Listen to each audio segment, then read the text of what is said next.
As a European, growing up in Spain, country with such a strong football tradition, I think in general, European football fan thinks about football as a European thing.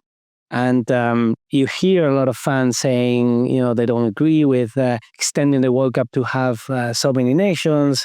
Especially, I have a lot of relationship with Italy, and you have there a lot of Italians complaining that they lost less game than Brazil, and they are not going to the World Cup. Brazil is going, and this kind of discussion. But sometimes, as European, we feel we own the game somehow.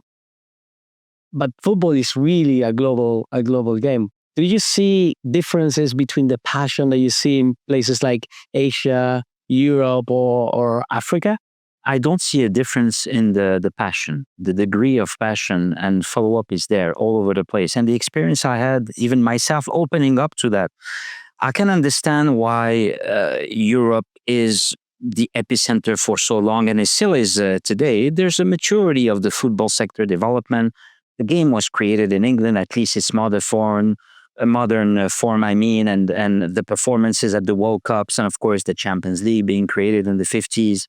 But I remember being in Malaysia and going to attend the FA Cup in Malaysia between two local teams in a stadium that was filled with 90,000 passionate fans. Of course, it might not have been the level between a Man United and Man City game, or Milan and Juve, but the passion was there and the follow-up was there, and the community of football fans were there. When you talk about community, same here in Saudi Arabia. If you talk to the community of Hilal fans, of Al Nassr fans, Ittihad, Al Ahli, and others, it's absolutely mind-boggling. The same thing takes place when I was in Egypt. Al Ahli team. It's not a club. It's a culture. It's a mindset. It's an institution. It's a whole world where they talk about the spirit of the red jersey, how they have that kind of winning mindset and mentality. You go there, you visit their club facilities. Those are not clubs. There are cities within the city that has cinemas, hospitals, different sports, families growing together, supporting that. So football has always been global in a way, but the spotlight has been where the quality of play and also where the main attraction of players go, and so on. And of course, you have the results also at the World Cup that dictate that kind of logic. But at the same time, you have to remember that Africa in '66, for example, did not even participate at the World Cup because they were given half a slot. And when Ghana made it and they were supposed to play North Korea to qualify, CAF refused to play because they believed that they deserved the full slot into the World Cup, and they withdrew from there. So when you have a number of teams playing, a majority comes from a continent, obviously it has that snowball effect where they have more opportunity to win it. But the game has always been global, but now with Korea and Japan hosting the World Cup in 2002, then going to Africa for the first time in South Africa in 2010, then Qatar delivering the amazing one that they did in 22, Russia as well in 2018, it's only logical that you give the opportunity to a public good that belongs to the whole world, that good should go around and be distributed across the different countries, but everywhere from Vanuatu to Ethiopia to Peru, people are crazy about the game. And what do you think makes football such a big game? What drives the passion? Why is it so global? Because there are no other sport that is as global as football. You can argue cricket, but I think it's first the simplicity of its rules. You need to score the goal. You need to see the nets moving. I can share my own experience growing as a kid, why I became a football freak. And sometimes today, I even struggle to get back to that intensity of passion that I had when I was a kid. I'll give you an example. We're in 93. Zambia is hosted in Morocco for a crunch qualifier game to go to the World Cup in 94. Capacity is probably 50, 60,000 people. We were 90,000 people, and I went to the stadium at 7 a.m. The game was at 4 p.m.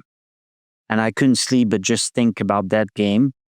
And the moment the goal came in, that earthquake and outpour of intense energy and joy and ecstasy actually, how can you get it otherwise than through that kind of, it's like this collective euphoria that comes in.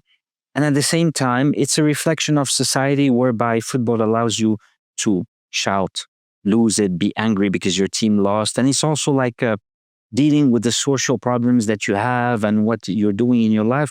Football is a way to either kind of smoothen it and have a good time, but at the same time, when your team or national team does well, it raises your own self-confidence, generally speaking, and you want to be part of that ecosystem. So even for us as a Moroccan, for example, or for Saudi citizens, being able to finally secure the right to host the World Cup means more than just organizing a tournament. That means that the world trusted you enough to be able to hold the biggest of all. Yeah. And Morocco started bidding in '88. We bid 6 times before getting it together with Spain and Portugal. That was not just because, we need to get the World Cup for the reason of.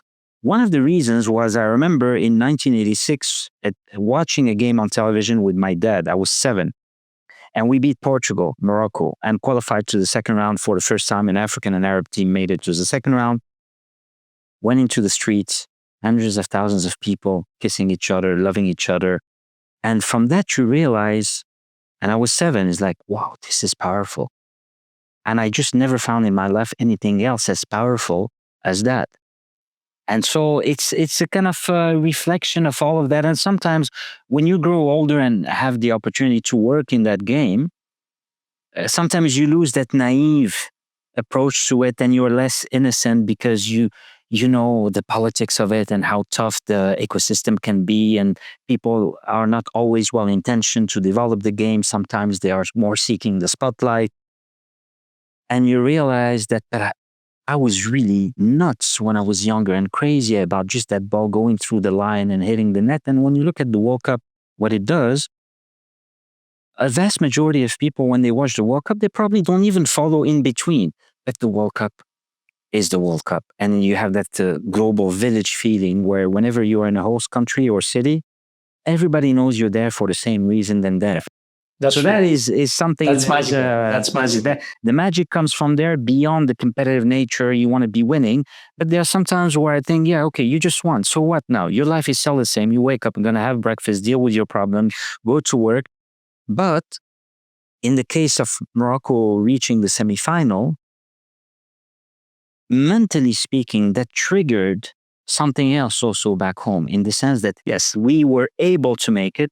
That means that the level of confidence and self-esteem triggered even into the other teams, women's teams, futsal, under 20, winning the World Cup against Argentina and so on.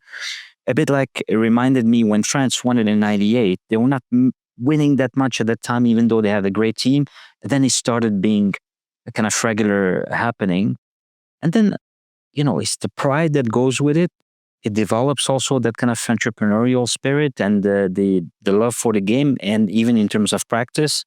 So it has that special place in society. Yeah. Morocco has done an amazing job in developing the game, in investing in talent to the point of reaching a semifinal. As we were discussing before the episode, I have a lot of Moroccan family. I'm very attached to the countries. And I remember, when we were talking in the WhatsApp group of the family, how passionate, how proud they were. And I think it was the first time I saw some members of my family being so proud and so vocal about being Moroccan. And that's a beautiful thing. And now hosting the World Cup together with Spain, I think it's going to be one of the best. Portugal. It's going to be one of the best World Cup we're going to see, because there's so much culture, that can be shared there. And if you look, I grew up in Marbella, so I could see Morocco from my house. Yes. Just by crossing to Morocco, you are in a completely different world and culture to Europe. And I think that's going to make this World Cup unique. Absolutely. In a sense.